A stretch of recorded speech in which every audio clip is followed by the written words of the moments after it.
इंजी भाई, जो बैटिंग के हवाले से डिसीजन लिया गया, एक तो जब वो टारगेट हमें मिला था हमें तभी अंदाज़ा हो गया था कि ये किसने करना है, लेकिन फिर भी जो डिसीजन था इफ्तिखार को स्ट्राइक देने का, उसके बाद शादाब को भेजने का, आपको लगता है कि वो ठीक था?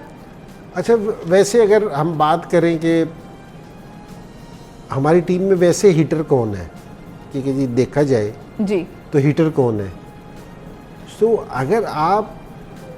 अगर हमारे पे ये वाला टाइम आए क्योंकि जी हम टारगेट चेज करने के लिए शादाब को भेजें कि अगर हमारी बैटिंग में ये वाली एबिलिटी है क्योंकि जी हम है ना इफ्तिखार को और शादाब से कहेंगे कि जी ये ओपनिंग का स्टार्ट करेंगे और शादाब को भेजना, तो मैं ये कह रहा हूँ कि ये बिल्कुल है ना जुर्म था कि जी भेजना, ये मेरी बिल्कुल समझ में नहीं आया। ये तो मैनेजमेंट से सवाल होना चाहिए इस चीज़ पे। नहीं, ये वन डाउन आया या वन डाउन आया? इफ्तिखार आए थे, इफ्तिखार ने स्ट्राइक ली थी, Fakhar was on the other end, और फिर इफ्तिखार के आउट होने के बाद तो ये आपके पास किस चीज़ पे आप खेल रहे हो, क्योंकि जी सारे आप खेल रहे हो और ये लोग बैटिंग कर रहे हैं, तो ये तो क्रिमिनल है सीरियस में, क्योंकि जी ये इस पे तो ये सवाल उठना चाहिए कि जी ये किस तरह इन्होंने ये वाला बैटिंग ऑर्डर भेजा। ये था जी साथ के आपने फेस नहीं किया, जो आपका हमारा सबसे बड़ा हिटर है वो फखर है। सर हमारे पास दो हिटर है, एक फखर है एक आजम है।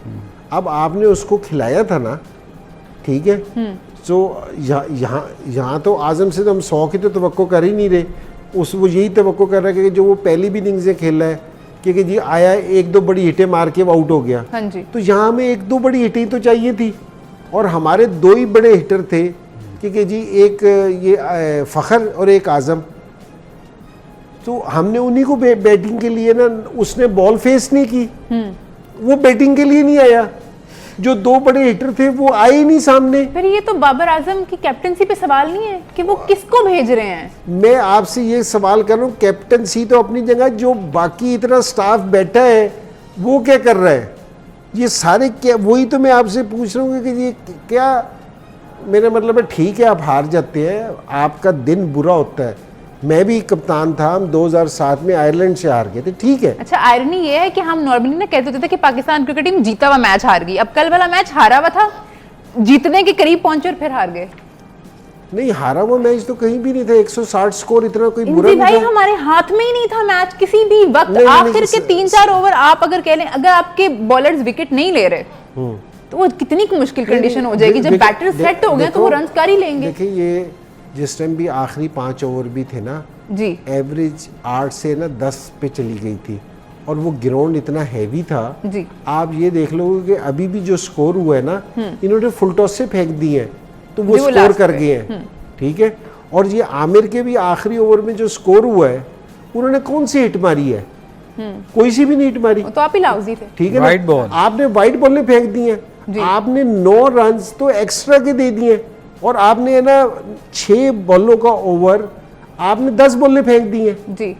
तो आपने इसको, उन्होंने हिटें नहीं मारी, यही तो मैं कह, उन्होंने नहीं हिटें मारी, उन्होंने कितने के छक्के मारे, कितने के चौके मारे, कुछ भी नहीं। अब जिस तरह वैसे अगर किसी आदमी को बताओ यार आखिरी ओवर में 19 बन गया, वो ये समझेगा यार 2-1 छक्के और 1 चौका लग गया, बाकी 1-2 सिंगल हो गए, कुछ भी नहीं हुआ। एक चौका था वो भी वाइड पे था, जो पहला चौका था वो भी जी। किस पे? वाइड पे था ना। जी जी, वाइड, मैं वही कह रहा हूँ, उन्होंने तो नहीं मारा, अभी भी नहीं मारा उन्होंने, तो लास्ट ओवर में भी नहीं मारा। ये सारी जो क्रिकेट बुरी खेले वो नहीं अच्छी खेले, हम बहुत ही बुरी खेले। अगर आपने लास्ट बॉल पे उनको 4 चाहिए जिसपे मैच टाई हुआ है, आपने ऑफ मिड ऑफ ऊपर रख के ऑफ स्टंप पे फुल टॉस दे दी है, अगर उसने इस तरह कर दिया है तो अब इसमें उनकी क्वालिटी कहें या हमारी कहेंगे जी बुरी परफॉर्मेंस है। सलीम भाई, हमने हारिस पे बात की है प्रोग्राम के शुरू में डिटेल पे, हमने शाहीन पे बात नहीं की। आपने, हम सब ने यहाँ बैठ के मैच देखा था, हमें लग रहा था कि नहीं होना, हमें लग रहा था कि पाकिस्तान ये मैच जीत गया, अब नहीं होना, एवरेज बहुत ज़्यादा हो गई है। लेकिन वही बात है कि शाहीन शाह अफरीदी अगर आके फुल टॉस करेगा फिर आप किसको ब्लेम दें?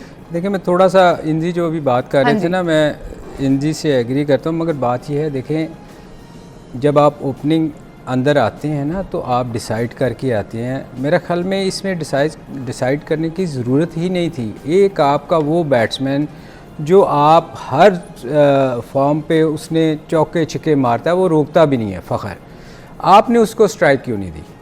मुझे ये बताएं कि वहाँ आके इफ्तिखार ने कभी आपने देखा कि ओपनर आके वो वाला जो रेगुलर आपको बड़ी हिटें मारता है, चलो मानते हैं इफ्तिखार भी मानता है जी, तो आपने उसके ख़िलाफ़ आप दूसरी साइड पे चले गए। इसका मतलब बाहर से आप डिसाइड करके आए थे हाँ जी, कि मैं फेस नहीं करूँगा।